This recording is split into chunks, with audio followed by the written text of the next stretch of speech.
morning, guys. Today we are going to talk about emergency generator. So why do we need this emergency generator on board, and why do we have it on board? What is its uses? We are going to talk about it. As you can see now, it's very good bright day. We have got very good light. It doesn't matter you have got a generator or not. We have got light from outside. But what happens in night time if your main power supplies go? What happens? Somebody has to take care of the lightings and the power because the ship is being run. You always need your emergency equipment for steering, fires. So you should have some backup. So today we are going to talk about that backup, and this backup will give us light for at least 3 hours for all the embarkation lights or overside lights which are required for boarding the life rafts or lifeboats, and all other equipments for like emergency lights in accommodation, machinery spaces, steering rooms, or your muster stations. It will provide light for 18 hours, and it will also provide one power to one of the fire pumps and one steering motors, and it will provide power on the bridge for your MFHF equipment, communication equipments, and critical equipment. This is a small brief about the emergency generator. Now I've got first engineer over here. He's going to tell us more detail about this emergency generator, how to start that, how to test that, and where are all the powers are going from that emergency generator on ship. So now first engineer is going to tell us about emergency generator. Hello everybody. Today we are going to see emergency generator. Now I'll tell you the requirement of it. As per SOLAS Chapter 2, all cargo vessels above 5,000 gross tonnage should have an emergency source of power that should start automatically when there is a failure in the main power supply, and it should come on load in 45 seconds. Now, as per the requirement, the emergency generator should give power for 18 hours for one fire pump, steering, and the emergency lighting, and for the embarkation lighting, it should give power for 3 hours. Now, we will go to the emergency generator. I'll show you what all checks are to be carried out before starting. I'll show you the automatic starting and the manual starting.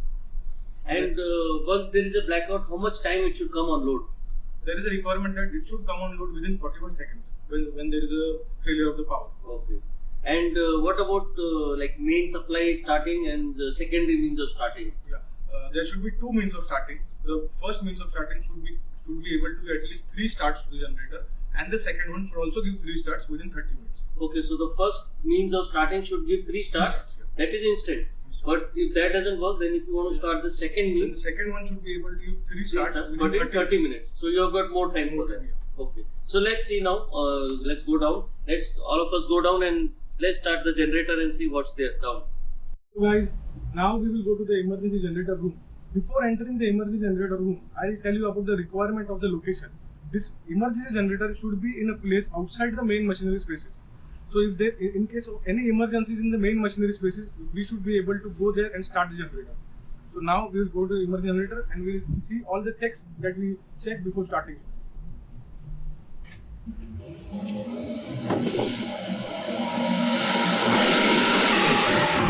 This is the emergency generator room. Now I will show you all the equipment which are there in the emergency generator room. Starting with the communication. These are the 2 communication medium phones provided. From here you can call the ECR, you can call the bridge, and all the places where the phone is provided. Now we'll see the emergency generator. This is the emergency generator.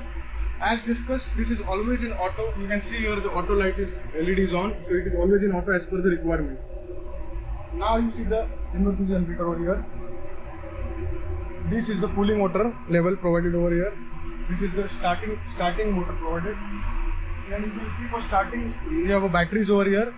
First means of starting, and second means of starting is the spring starter.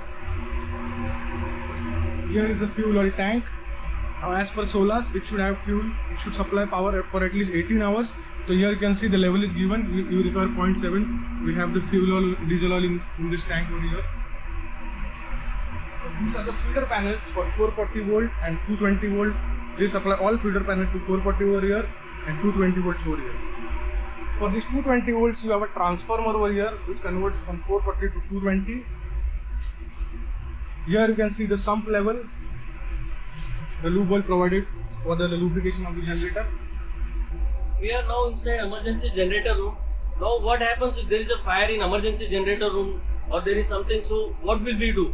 you have got fuel inside there. If there is a fire, then it's very difficult to come inside. So there is a provision given for this firefighting that you can cut off the fuel supply from outside. Okay, so you don't have to come inside and then close some valve if there is a fire.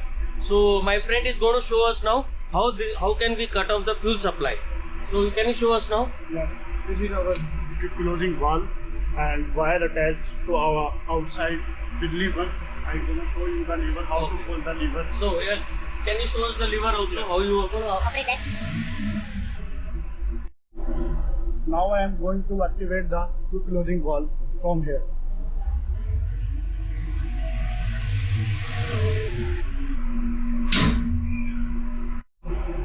Now I will tell you how to start the emergency generator manually.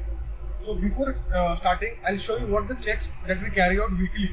So in case of emergency, there is no requirement to check anything. We check it in routine or in routine weekly routines. So in emergency, you can directly start it. Now I will show you the weekly checks. This is the sump oil level. There is a dipstick provided. You can check the level, sump level over here. This is the cooling water. This normal level is over here, and we can see it over here. Then we check the battery voltage. This is always on trickle charging. We check it over here. This shows 26.5 volts. These are the checks which we carry out. Now I will show you how to start it manually. Before manually, as discussed before, in auto starting it is always on auto. You don't have to do anything. Once the main power is filled, it will automatically start within 45 seconds. Now I will show you the manual starting. Here is the manual button provided. You have to first press the manual button. Now here it is gone in the manual mode. You just have to press the start button and the generator will start with the help of battery. Now we will start the generator.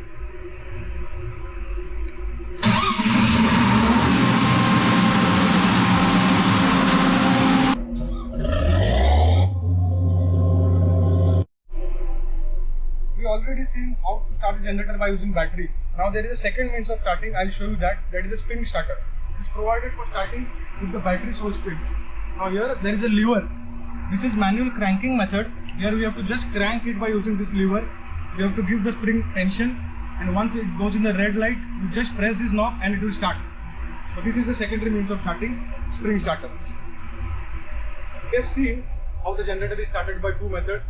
Now we will talk about the feeder panels where the generator is supplying power. Now this is a 440 volt feeder panel. This is a 220 volt feeder panel. Now in 440, all the equipments where the power is being delivered, they are over here. For example, this is the emergency steering. This is the emergency fire pump. This is the flushing pump for the diesel oil generators. And in 220, you can see the engine control console. Power is given to the engine control console, this control console, emergency lighting, and the various other equipments where the supply is given. Once the generator starts, you can see over here, you can see the voltage over here, the frequency over here, and the kilowatt power which is developed. You can see it over here. This is the bus tag. This is coming from the main generator. This is for the emergency generator. Okay, we have just seen now how this emergency generator is started, how it gives power, and to what all equipments the powers are given. Now we will talk about a small these requirements. Whenever you are in an emergency generator room, you are starting an emergency generator room, you should always have earmuffs so that it will protect your ears, because there will be a lot of sound which will be generated. And also one more thing, we have got a live 220 volt and 440 volt feeder panel. So the requirement is you should have a insulated rubber mat like we have got here. So you should have an insulated rubber mat. So any person who is operating this, he should not get an electrical shock. Okay, and also you should have one CO2 extinguisher, because this is an electrical panel. So you should have fixed firefighting means of an CO2 system. We have now seen our emergency generator, requirements of emergency generator, how to start, how to test, some maintenance parts, some requirements of emergency generator room. So I'd like to thank our first engineer. He has shown us and he has enhanced our knowledge for emergency generator. Thank you very much. Thank you for watching the video. Hope it will be helpful for you in the future.